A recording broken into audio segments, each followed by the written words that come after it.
Hey everybody, welcome back. We're looking at some Karen customers getting a dose of petty revenge. At my last restaurant job, my coworker would make very ugly sundaes for customers who were rude. For particularly nice customers, she would painstakingly recreate the sundaes in the menu pictures and give them extra cream and sprinkles. I kind of love that. Because you're still doing your job, right? You know what you could do? You could make the ugly sundae for the Karen, and then at the same time make a pretty sundae for a nice customer, and make sure that you give the pretty sundae to the nice customer in front of the Karen. Sounds like a plan. It is kind of an ugly sundae, isn't it? Just like swirl it around, make it look shitty. This lady at Jamba Juice just cut me in line and the worker saw, so when it was my time to order, he goes, "Congrats! You were the 18th customer today. You get a free drink of choice." Oh my God, her face. Ha ha ha! By the way, petty mugs available now. And you know what else is available now? Your mother. Petty sweatsuits! Get yours at shop.charlottedobre.net. When I worked at Hy-Vee, a guy brought up the biggest damn zucchini I'd ever seen. Rang it up as a cucumber for 88 cents each. Are you a f***ing idiot? That's a zucchini, you moron. Apologize and switch it to a zucchini, which are by the pound, coming out to $7.42.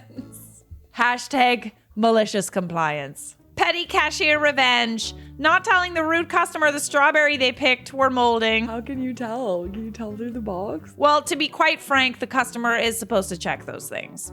And this is your reminder to subscribe. Please subscribe because I'm almost at 1 million and it'd be really cool if you could subscribe, please. What petty revenge do you do to rude customers? I froth the milk until it's scalding hot and make the coffee in a way which makes it taste bitter. What about you? Oh, okay. All right. Let's not hurt people with our petty revenge, but excellent.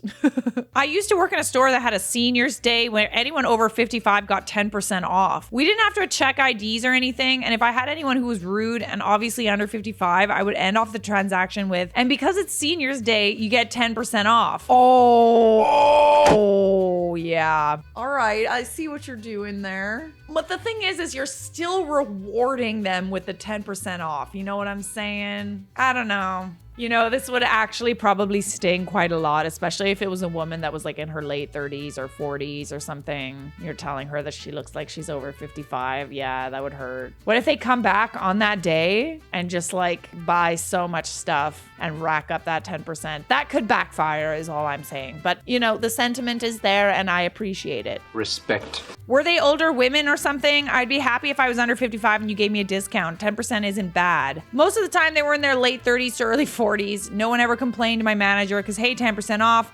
But the cashier thinks you look over 55 when you're obviously not. Sometimes it hits a bit harder. Yeah, I could see that stinging a bit. You know what I'm saying? Yeah, I think that works. It's worth it.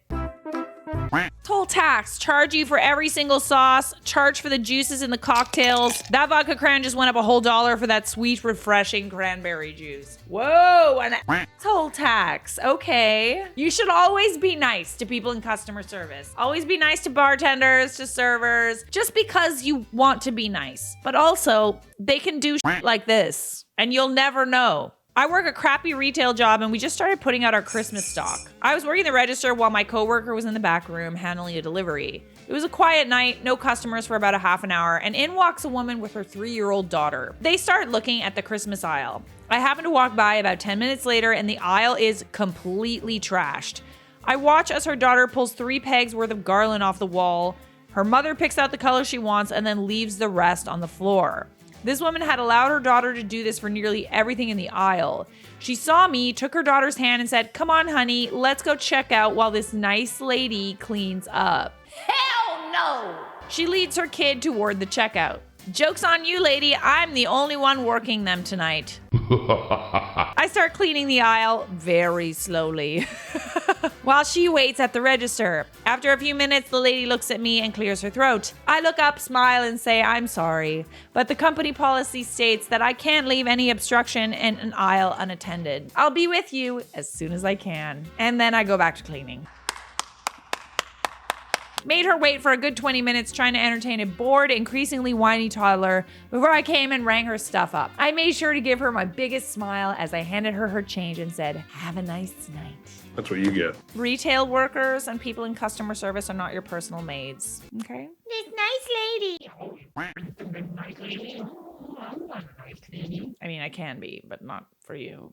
Being rude to a pregnant Apple employee. Apple stores aren't your typical retail stores. We have revered customer service, but sometimes our customers have unreasonable expectations. Why should I have to pay to get my screen fixed? Apple has made glass too thin and aren't happy with our service, so they either call Apple Care or write to the BBB, where executive relations will then give them basically anything they want. Recently, a customer came in wanting to get the screen replaced on his iPhone 5S. The catch to screen replacements is that a new screen will be shaped like a new phone, meaning if the phone enclosure itself got dented, the screen won't fit properly, and we have to replace the entire phone for a much higher cost. We're not rated on service revenue, so we have no motivation to lie to you, but this customer didn't believe that. I informed him that 2 sizable dents on the side of the phone will make it impossible for a new screen to go on, so we'll have to replace the whole device.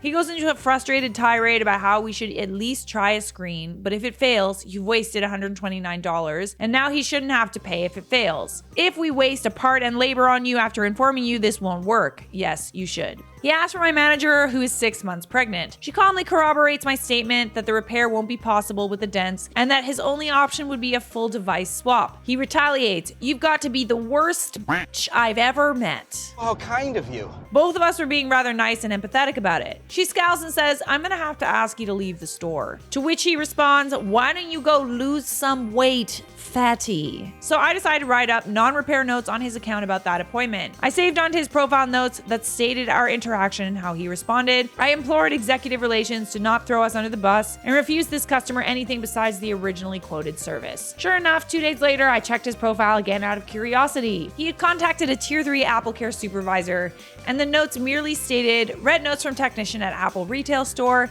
Inform customer his business would be more welcome at Samsung." Ooh. Would Samsung employees like to deal with that? I don't know, but I guess it's not your problem, is it?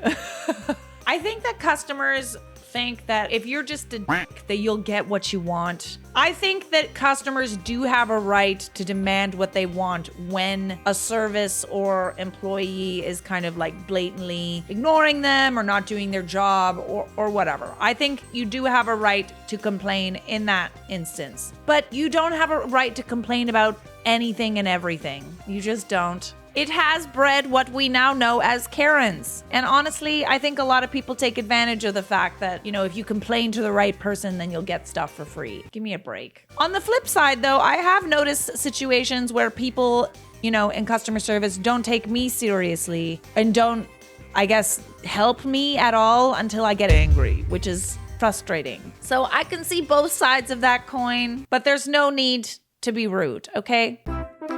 This isn't really bad, but a lot of the times when people send food back and there's clearly nothing wrong with it, the chefs will just rearrange it on the plate, wait a minute or two, and then send it out to the table. I knew it! The funniest part is when the customer says that it's better. Well, it is. It is because now they've bossed you around. I didn't tamper with food, but if you were an a-hole, I would spill water on you. Had a couple of people who came in 3 to 4 days a week, were nasty, mean, and never tipped. Every single server they had spilled a pitcher of water on them over a 2-week period every time they came in. They finally got the hint. Don't be mean to people trying to do their stressful job. Don't want to tip?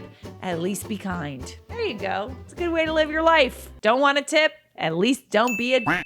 I wonder how long it took, like how many times being drenched with a pitcher of water did it take for them to realize that it was on purpose? Too many times to count. Tampering with food is not that common. Well, that's good to know. I've been in the business a long time and only worked with one girl who spat in someone's food. Another server saw her, she got reported and fired immediately. The only other thing that happens sometimes is when people get cocky and ask for extremely spicy food. The kitchen staff then turns into evil geniuses.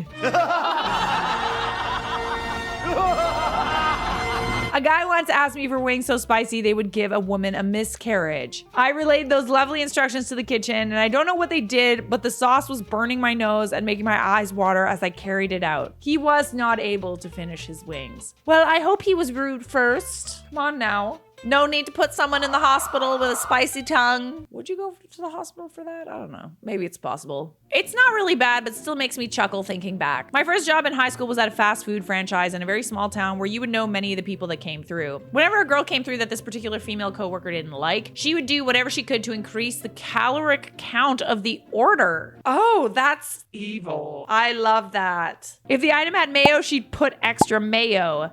If the order had fries, she would put extra fries, larger soda / ice cream, extra cheese in an attempt to make them just a little bit fatter out of spice. It was hilarious to witness this ritual. Cindy, if you're out there, I hope you're doing well. Oh, that's just evil. Oh, I love that. Hats off to you, Cindy. I don't know you, but if you ever see this video and you know that this is about you, I like the way you think. We call that the tax. You're a bitch. You receive a 3/4 portion. You're a bitch. Have fun with your practically virgin drink. We would never mess with their food, but if you were over the top rude, then you get less food. You know what? I'm here for that. Don't f with people that make your food or your drinks. You're giving them a little too much power, you know? You think you have the power, but you don't, Karen. Subscribe!